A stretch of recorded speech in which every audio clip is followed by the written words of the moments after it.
Married be an I award. Married my first love love भी yeah. था और Dzire भी था. मुझे याद है एक इंटरव्यू में सूरज बड़जात्या जी ने कहा था भाग्यश्री को सलमान को किस करना है.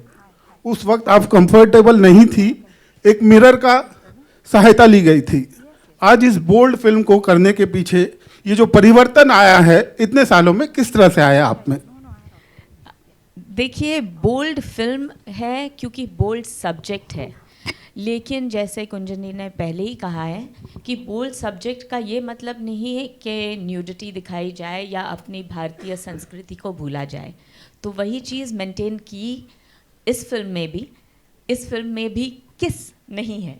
आप कितना भी बढ़िया ट्रेलर बनाओ, 200-400 करोड़ की फिल्म भी फ्लॉप हो जाती है. तो it's not about the marketing, it's finally about the content और ऑडियंस क्या देखना चाहते हैं और उनके दिल में क्या है कि वो क्या देखना चाहते हैं, इसके ऊपर निर्भर है. हमारी कोशिश रहेगी and mainly I would say कि इन्होंने इनका सपना पूरा किया कि इन्होंने जो लिखा उसको पार कर दिखाया, फिल्म बनाई. So she made her effort.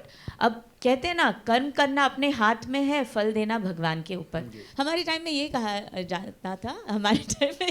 जाता था कि भाई प्यार एक ही बार होता है, लेकिन आज के ज़माने में प्यार बार बार भी हो सकता है. लेकिन जब आप लव वर्सेस डिज़ायर्स कहते हो तो शायद प्यार एक ही बार होता है, डिज़ायर्स बार बार हो सकते हैं.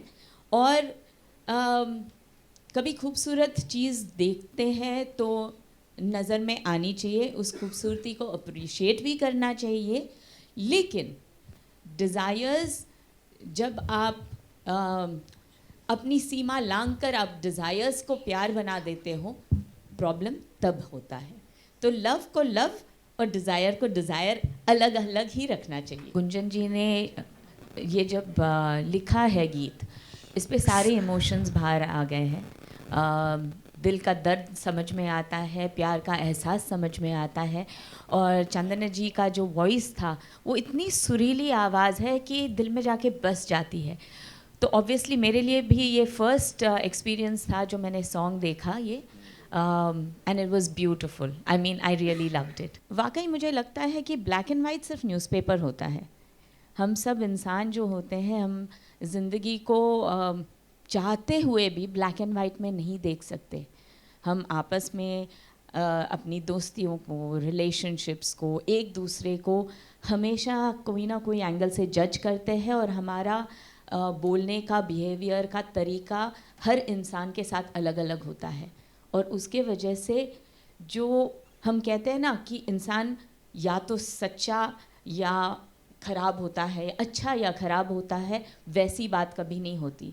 हर अच्छाई के पीछे कहीं ना कहीं कुछ ना कुछ नुक्स भी होते हैं और कोई इंसान पूरा का पूरा ख़राब भी नहीं होता है. कहीं ना कहीं उसमें कोई अच्छाई छुपी होती है. और हमारी ये जो कहानियाँ हैं वो ऐसे रिलेशंस के ऊपर है जहाँ पर ऊपरी ऊपरी तो हमें सब अच्छा दिखता है, लेकिन जब अंदर झांको तो जैसे हम सबके घरों में कोई ना कोई प्रॉब्लम वाला इंसिडेंट होता है या प्रॉब्लम वाला शख्स होता है, या शायद कोई प्रॉब्लम ही शुरू हो जाती है, पर कैसे उसे समझा जा सकता है, कैसे उसे how you can deal with it and how you can carry on your life after that.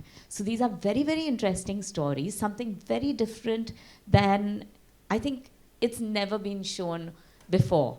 And I would credit Gunjan Everyone. क्योंकि Thank you. हर एक कहानी उन्होंने बड़ी शिद्दत से लिखी है और अपना दिल उसमें डाल के लिखा है. And I think that's the only reason why all of us actually agreed to do it. क्योंकि जब सोशल मीडिया पे कोई कांटेक्ट करता है तब हम सोचते हैं पता नहीं ये रियल हो सकता है या नहीं, क्योंकि सोशल मीडिया आजकल लोग समझते नहीं. I mean everyone can be deceptive. पर जब गुंजन से हम लोगों ने बात की individually, I think it stands true for all of us. So she put in so much of effort, and the way she spoke, and she was so confident about every subject, for me, for our story, for Sameer और for anyone else story, जिस तरीके से उन्होंने narrate किया, वाकई उस पे दिल आ गया और हम लोगों ने बोला कि ये चीज़ तो हमें ज़रूर करनी है।